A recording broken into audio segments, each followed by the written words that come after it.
Hello students, कैसे हैं आप। वेलकम हमारे इलाइट इंस्टीट्यूट के यूट्यूब चैनल में आपका बहुत हार्दिक अभिनंदन है। देखिए स्टूडेंट्स, हम बात कर रहे थे यहाँ पे 12th क्लास के तीसरे चैप्टर से रिलेटेड, जिसमें हमने परागण स्टार्ट किया था। तो परागण की प्रक्रिया क्या होती है वो हमने सीखी है। परागण की डेफिनेशन, परागण के प्रकार की, परागण दो प्रकार का होता है, एक तो स्वपरागण और एक होता है परपरागण। ये हमने सीख लिया। इसके बाद में हमने पढ़ा कि स्वपरागण के लिए पादप में पाए जाने वाले अनुकूलन क्या क्या होते हैं। दूसरा हमने यहाँ पे सीखा है कि परपरागण के लिए पादप में पाए जाने वाले अनुकूलन क्या है। स्वपरागण के लिए पादप में पाए जाने वाले अनुकूलन हमने सीखा है कि जैसे पुष्प जो होता है वो उभयलिंगी होना चाहिए, पुष्प जो है वो जैसे बंद हो सकते हैं, यानी उसको हम कहते हैं अनुन्मिल पुष्प। इसके अलावा जैसे हम बात करें समकाल पक्वता उनके अंदर होनी चाहिए। ये सारी बातें हमने सीखी है एक तरीके से स्वपरागण के लिए पादप में पाए जाने वाले अनुकूलन। एक हमने पढ़ा है परपरागण के लिए, तो इसके लिए जैसे हम बात करें कि पुष्प एक लिंगी होना चाहिए, अगर उसके अंदर स्वबंध्यता का गुण पाया जा रहा है तो उसमें भी क्या है, एक तरीके से परपरागण की जो संभावना है वो ज्यादा बढ़ जाती है। विषम वर्तिकात्व हमने सीखा है, हार्कोगेमी हमने सीखा है, एक लिंगिता हमने सीखा है। तो ये बहुत सारी चीजें हैं। भिन्न काल पक्वता हमने सीखा है। तो ये सारी चीजें हैं हमने परपरागण के लिए। आज हम पढ़ेंगे यहाँ पे परपरागण की विधियां। तो दोस्तों, इससे पहले के पॉइंट्स आपको पढ़ने के लिए आपको हमारे आई बटन पर जाना होगा, और आई बटन के द्वारा हम इसके आगे की जो पहले के जो पॉइंट्स हैं इस चैप्टर के, वो आप अच्छी तरीके से पढ़ सकते हो। आई बटन जो हमारा लिंक है उसके ऊपर आ जाएगा आई बटन, उसके ऊपर आप क्लिक करके उसके पहले के जो वीडियो, आज का जो वीडियो है उसके पहले की वीडियो आप प्राप्त कर सकते हो। तो देखो स्टूडेंट्स, हम मिलते हैं यहाँ पे कुछ मिनटों के, कुछ सेकंड्स के बाद में।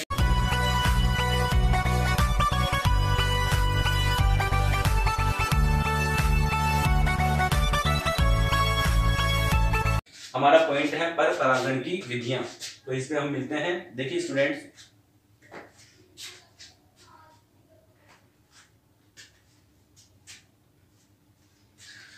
ओके, देखिए हम बात कर रहे थे यहाँ पे परपरागण की विधियां। तो परपरागण जो होता है वो एक तरीके से, देखिए परपरागण की विधियां मतलब, देखो परपरागण की विधियों का मतलब यहाँ पर यह है कि परपरागण है वो कौन से माध्यम के द्वारा हो सकता है। तो देखिए स्टूडेंट्स, एक तो जैसे हम बात करें, एक तो वायु के द्वारा परागण की क्रिया संपन्न हो सकती है, एक जल के द्वारा परागण की क्रिया संपन्न हो सकती है। तो ये जो दोनों है वो एक तरीके से क्या हो गए, अजैविक माध्यम हो गए। ये जो दोनों हैं वो अजैविक माध्यम हैं। दूसरा हम बात करें कि परागण की जो प्रक्रिया है वो कीट के द्वारा संपन्न हो सकती है, पक्षी के द्वारा संपन्न हो सकती है, चमगादड़ के द्वारा,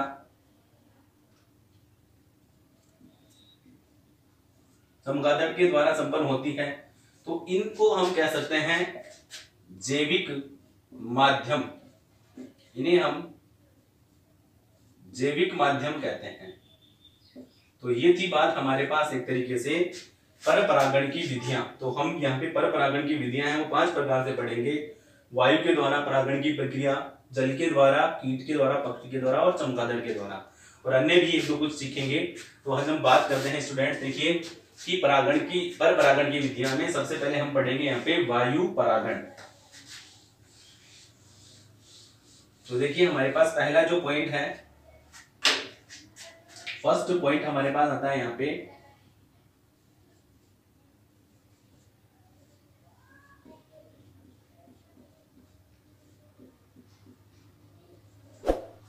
देखिए, जब परागण वायु के द्वारा संपन्न होता है तो इसे वायु परागण कहते हैं। देखिए कि जब परागण की प्रक्रिया वायु के द्वारा संपन्न होती है तो इसे वायु परागण कहते हैं। अब देखिए थोड़ी सी बात कि वायु के द्वारा परागण के लिए परागकण में क्या क्या विशेषता होनी चाहिए। तो परागकण क्या होने चाहिए, तो हल्के होने चाहिए, छोटे होने चाहिए, शुष्क होने चाहिए और चिकने होने चाहिए। तो ये वायु के द्वारा परागण के लिए परागकण में वायु के द्वारा परागण के लिए परागकण के अंदर क्या क्या विशेषता है। अब बात करते हैं यहाँ पे कि वर्तिकाग्र में क्या विशेषता होनी चाहिए। तो जैसे घास जो होते हैं उनके अंदर रोमिल या पक्षमाभि होनी चाहिए। इसके अलावा जैसे हम बात करें टाइफा जो होता है उसके अंदर जो वर्तिकाग्र होती है वो कैसी होनी चाहिए, वो लंबी होती है। देखिए हम बात करें यहाँ पे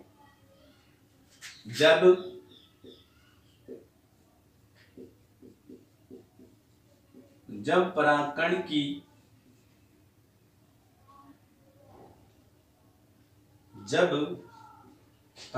की प्रक्रिया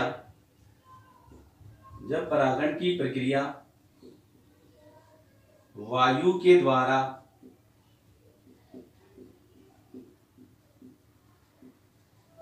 संपन्न हो तो जब परागण की प्रक्रिया वायु के द्वारा संपन्न हो तो इसे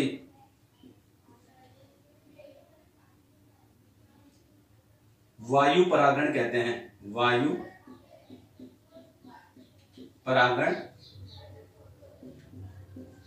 कहते हैं। अब देखिए कि वायु परागण के लिए जो पुष्प परागण होते हैं उसमें क्या क्या विशेषता होती है। वायु परागण के लिए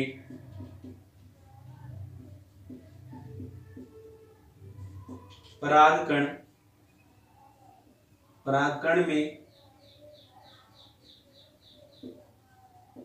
विशेषता। तो देखिए परागकण कैसे होने चाहिए, परागकण छोटे होने चाहिए। दूसरा हम बात करें कैसे होने चाहिए, शुष्क होने चाहिए। छोटे शुष्क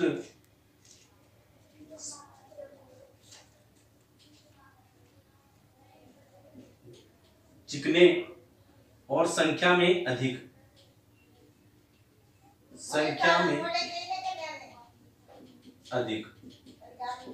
ये थी बात हमारे पास कि परागकण में क्या क्या विशेषता होनी चाहिए।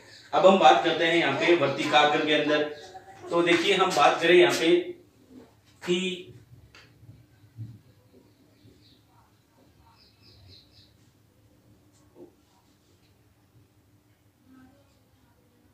वायु परागण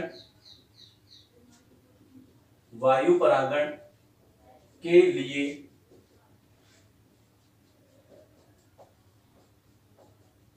वर्तिकाग्र की विशेषता।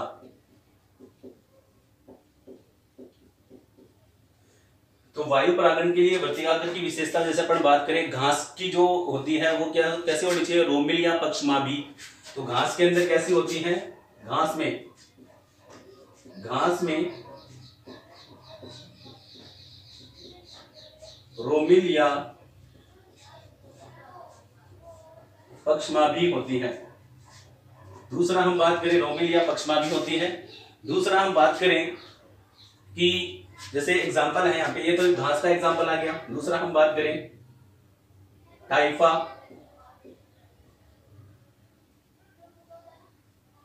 टाइफा में कैसी होती है, ब्रुश के समान होती है।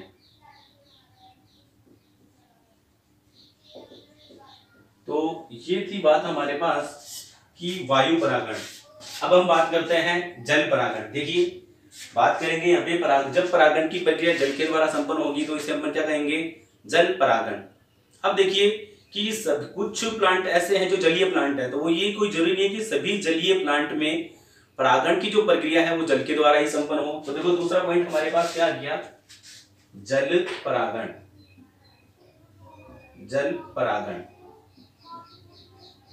देखिए हम बताएंगे यहाँ पे कि जब परागण की प्रक्रिया जल के द्वारा संपन्न हो तो इसे हम जल परागण कहेंगे। देखिए इंपॉर्टेंट बात बता रहा हूं कि सभी जलीय प्लांट जो होते हैं वो जल के द्वारा परागित नहीं होते हैं। पोटामोजिटोन और मीरियोफिलम ऐसे प्लांट हैं जो वायु के द्वारा और निम्फिया कीट के द्वारा परागित होते हैं, जल परागण। देखिए जब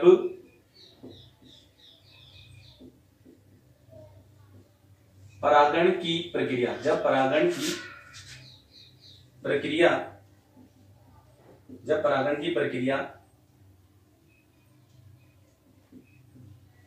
जल के द्वारा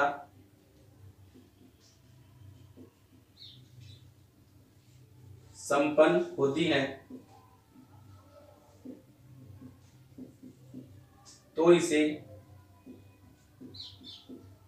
जल परागण कहते हैं।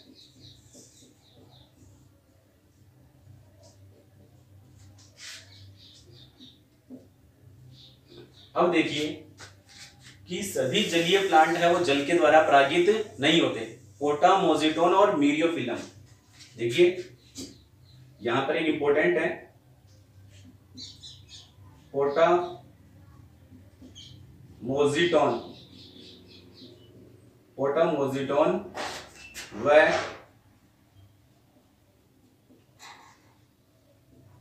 मीरियोफिलम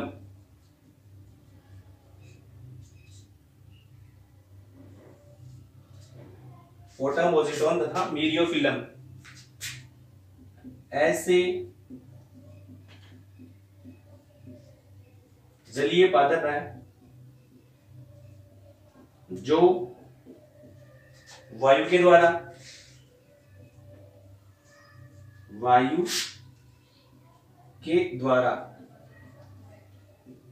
तथा निम्फिया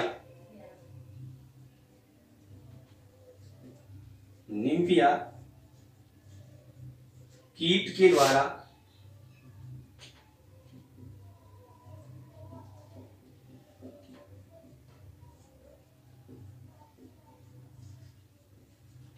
परागित होता है। देखिए हम बात कर रहे हैं यहाँ पे कि एक तो वायु के द्वारा परागण, तो वायु के द्वारा परागण के लिए परागकण में कौन कौन सी विशेषता होनी चाहिए, वायु के द्वारा परागण के लिए परागकण में कौन कौन सी विशेषता, और वायु के द्वारा परागण के लिए वर्तिकाकण में कौन कौन सी विशेषता। फिर हमने पढ़ा जल परागण, तो जल परागण, जल के द्वारा परागण की प्रक्रिया संपन्न होगी।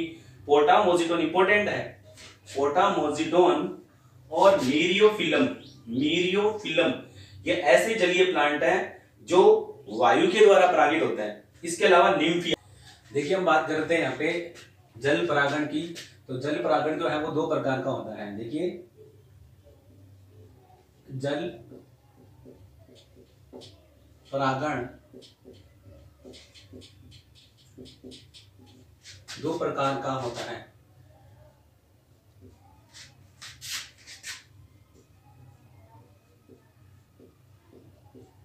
जल परागण दो प्रकार का होता है। देखिए एक तो होता है अधोजल परागण, बोल के बताता हूं। देखिए एक तो होता है अधोजल परागण और एक होता है अधिजल परागण। जब परागण की प्रक्रिया जल के भीतर संपन्न हो तो इसे कहा जाता है अधोजल परागण। देखिए नाजास, जोस्टेरा घास, सेरेटोफिलम नामक प्लांट, ये तीन प्लांट है, ये जल निमग्न है, जल के भीतर होते हैं। तो इनमें परागण की प्रक्रिया जो संपन्न होगी वो कौन सी प्रक्रिया संपन्न होगी, अधोजल परागण। अब बात करते हैं यहाँ पे अधिजल परागण, क्योंकि जल परागण कितने प्रकार का होता है, दो प्रकार का। जल परागण दो प्रकार का होता है, एक अधिजल परागण।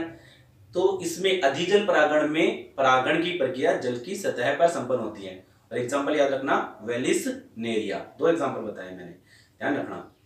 दो चीजें मैंने बताई है, एक तो अधोजल परागण और एक बताया मैंने अधिजल परागण। अधोजल परागण जल के भीतर संपन्न होगा और अधिजल परागण जल की सतह पर संपन्न होगा। देखिए हम बात करते हैं यहाँ पे दो प्रकार का हो गया। देखिए स्टूडेंट्स, जल परागण दो प्रकार का होता है। फर्स्ट हम बात करते हैं यहाँ पे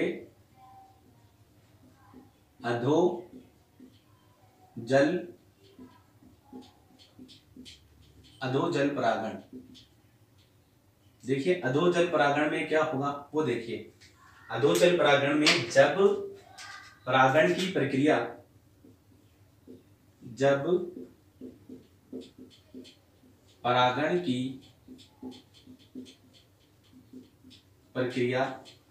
परागण की प्रक्रिया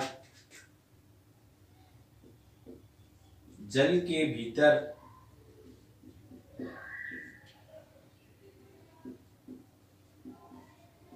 संपन्न हो तो, जल के भीतर संपन्न हो तो इसे अधोजल परागण कहते हैं। अधोजल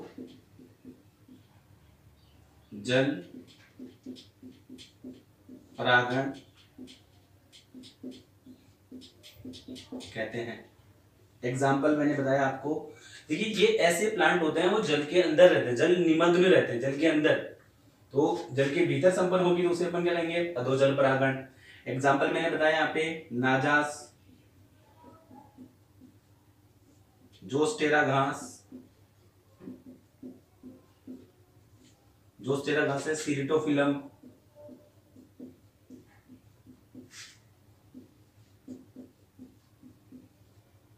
ये ऐसे प्लांट हैं जिनमें जल परागण होगा, लेकिन वो भी कैसे, जल के भीतर, अधोजल परागण। दूसरा हम बात करते हैं, दूसरा जो पॉइंट आता है हमारे पास वो आता है अधिजल परागण।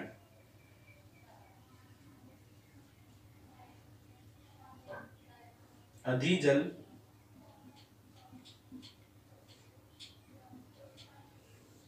देखिए जब परागण की प्रक्रिया, देखिए जब परागण की प्रक्रिया, जब परागण की प्रक्रिया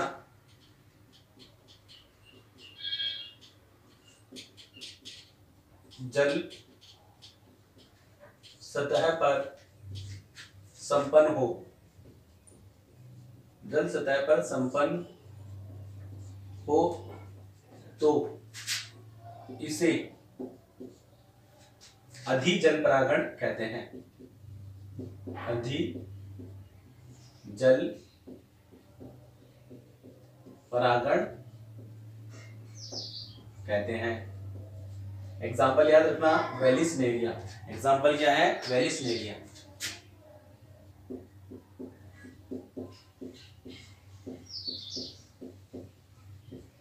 तो वेलिसनेरिया जो है वो अधिजल परागण के रूप में है। देखिए बात करते हैं हम यहाँ पे, परागण की प्रक्रिया संपन्न हो गई है। परागण की प्रक्रिया में हमने पढ़ा यहाँ पे कि जल परागण संपन्न हो गया। दूसरा हम बात करते हैं यहाँ पे कीट परागण। कीट परागण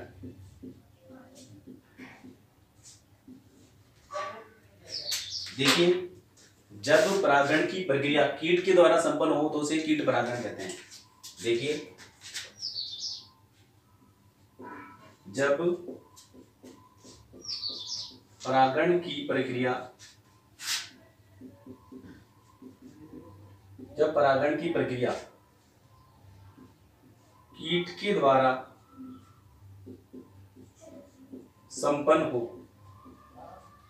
संपन्न हो तो इसे क्या कहते हैं, कीट परागण।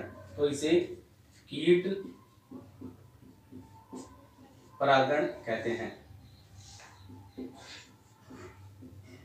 तो इसे कीट परागण कहते हैं। जब परागण की प्रक्रिया कीट के द्वारा संपन्न हो तो इसे क्या कहते हैं, कीट परागण कहते हैं। अच्छा इंपॉर्टेंट है। अब बात करते हैं यहाँ पे कि कीट जो है, कौन कौन से कीट है वो परागण की प्रक्रिया संपन्न कराएंगे। जैसे अपन बात करें तितली है, मधुमक्खी है, टाटिया है, बीटल वगैरह है। ये ऐसे होते हैं जो कीटों के द्वारा जो परागण की प्रक्रिया में क्या करते हैं, सहायता करते हैं। कीट है जो परागण की प्रक्रिया में सहायता करते हैं। देखिए बात करते हैं अपन यहाँ पे। देखिए एक तो मैंने बताया यहाँ पे मधुमक्खी,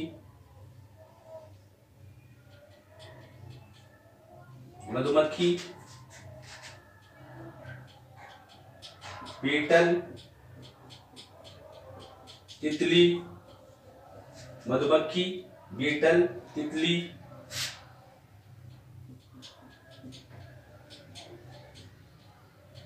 टाटिया,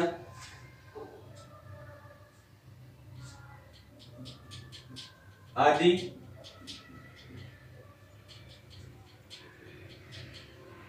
कीट परागण करते हैं।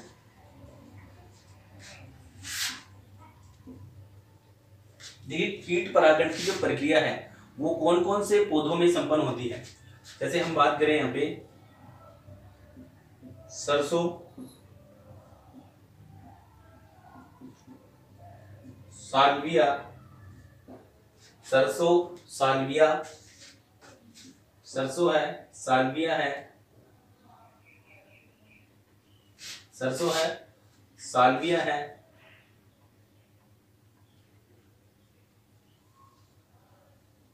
आर्किड है, सरसों साल्विया आर्किड। और हम बात करते हैं यहाँ पे आक,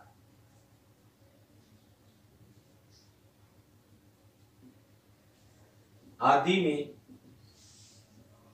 कीट परागण होता है।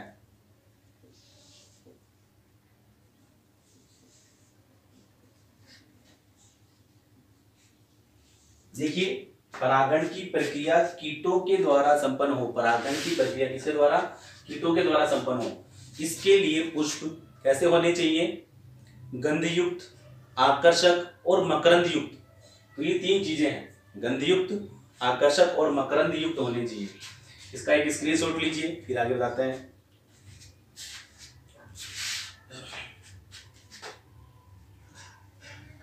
ओके स्टूडेंट्स, देखिए आपने एक स्क्रीनशॉट लिया होगा इसका। हम बात करते हैं यहाँ पे कि कीटों के द्वारा परागण की प्रक्रिया संपन्न हो, इसके लिए पुष्प कैसे होने चाहिए।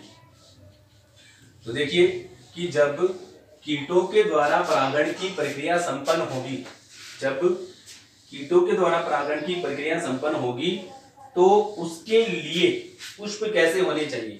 देखिए एक लाइन याद रखना,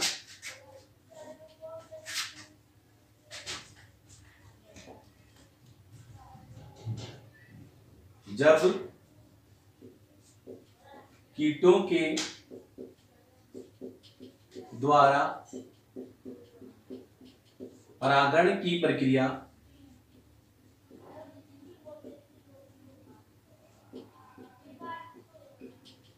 संपन्न हो तो, जब कीटों के द्वारा परागण की क्रिया संपन्न हो तो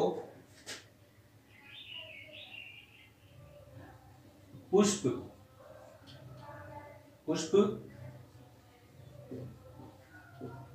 मकरंद युक्त,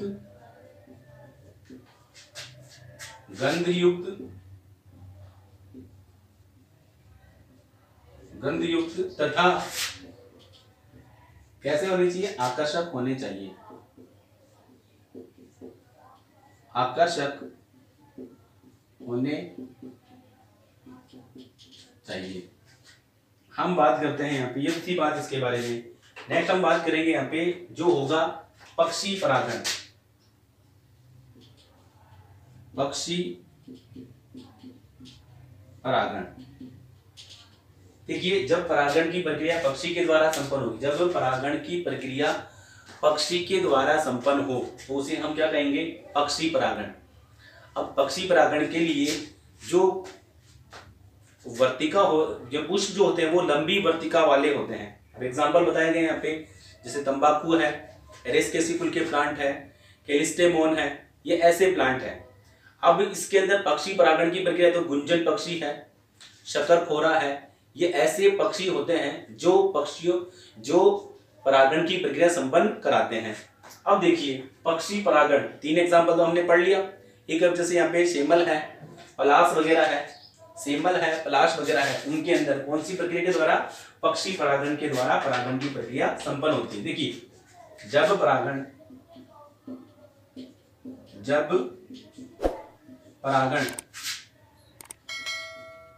पक्षी के द्वारा संपन्न हो, पक्षी के द्वारा संपन्न हो तो इसे पक्षी परागण कहते हैं।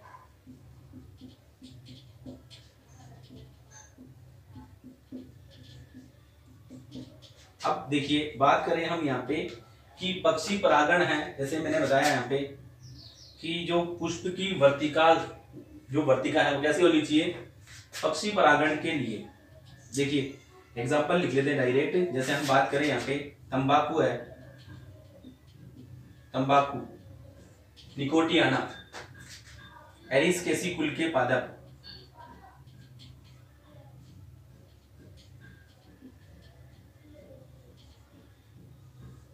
एरिस केसिकुल के प्लांट है। इसके अलावा कैलिस्टेमोन,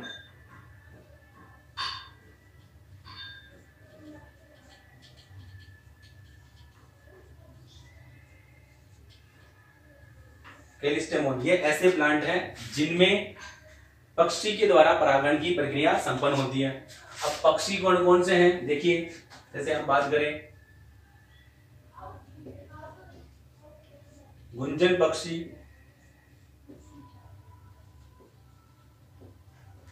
शकरखोरा आदि पक्षी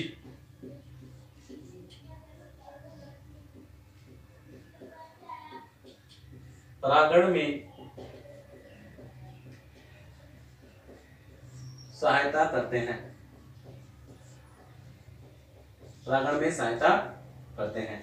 देखिए ये तो थी बात, हमारे पास कुछ ऐसे प्लांट हैं जो, और ये कुछ पक्षी हैं जो परागण की प्रक्रिया संपन्न करते हैं। इसके अलावा कुछ देखो, तंबाकू, एरिस्केसी और कैलिस्टेमोन, इसके अलावा कुछ ऐसे प्लांट भी हैं जिनमें परागण की प्रक्रिया पक्षी के द्वारा संपन्न होती है।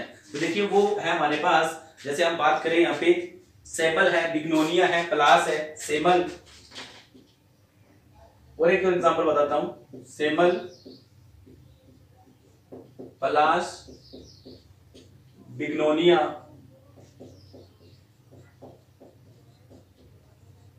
ये ऐसे प्लांट हैं जिनमें भी, ये ऐसे प्लांट है, ये सारे पादप जिनमें भी परागण की प्रक्रिया किसके द्वारा संपन्न होती है, पक्षी के द्वारा। नेक्स्ट हम बात करते हैं चमगादड़ के द्वारा परागण की प्रक्रिया। तो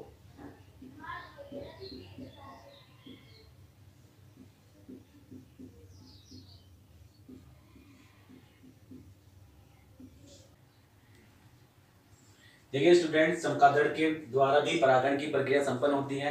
जो चमगादड़ है, देखिए एक स्तनधारी प्राणी, चमगादड़ एक स्तनधारी प्राणी है।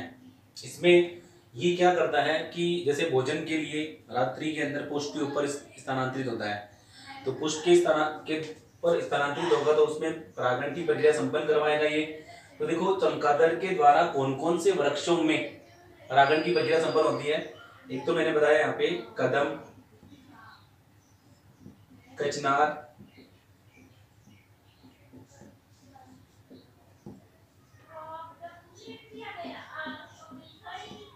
गोरख इमली आदि वृक्षों में चमगादड़ के द्वारा परागण की प्रक्रिया संपन्न होती है। तो ये थी बात हमारे पास चमगादड़ के द्वारा परागण की प्रक्रिया। अब चमगादड़ के द्वारा परागण की प्रक्रिया संपन्न हो रही है। अब हम बात करते हैं यहाँ पे कुछ ऐसे वृक्ष होते हैं, जैसे एक तो सर्प वृक्ष, ध्यान रखना, एक तो सर्प वृक्ष और दूसरा यहाँ पे आर्किड। तो इनके अंदर सर्प वृक्ष और आर्किड जो है उनमें परागण की जो प्रक्रिया है वो घोंघों और गिलहरी के द्वारा भी संपन्न होती है। तो ये थी बात हमारे पास एक परागण की विधियां जो हमने पढ़ी है, जो 5 प्रकार से संपन्न हो सकती है, वायु के द्वारा, जल के द्वारा, कीट के द्वारा, पक्षी के द्वारा और चमगादड़ के द्वारा परागण की प्रक्रिया संपन्न होती है। इसमें सबसे पहले हमने पढ़ा वायु के द्वारा, फिर हमने जल के द्वारा परागण पढ़ा है, फिर कीट के द्वारा, फिर पक्षी और चमगादड़ के द्वारा। इसका एक स्क्रीनशॉट लीजिए। तो ये थी बात हमारे पास, एक तरीके से परागण की प्रक्रिया किस प्रकार संपन्न हुई है वो हमने सीखा है। तो देखिए स्टूडेंट्स, यदि आपको हमारा वीडियो पसंद आता है तो इसे लाइक, शेयर और सब्सक्राइब जरूर कीजिए। अपने फ्रेंड्स को बोलिए कि इसको ज़्यादा से ज़्यादा शेयर करें। Okay, thank you.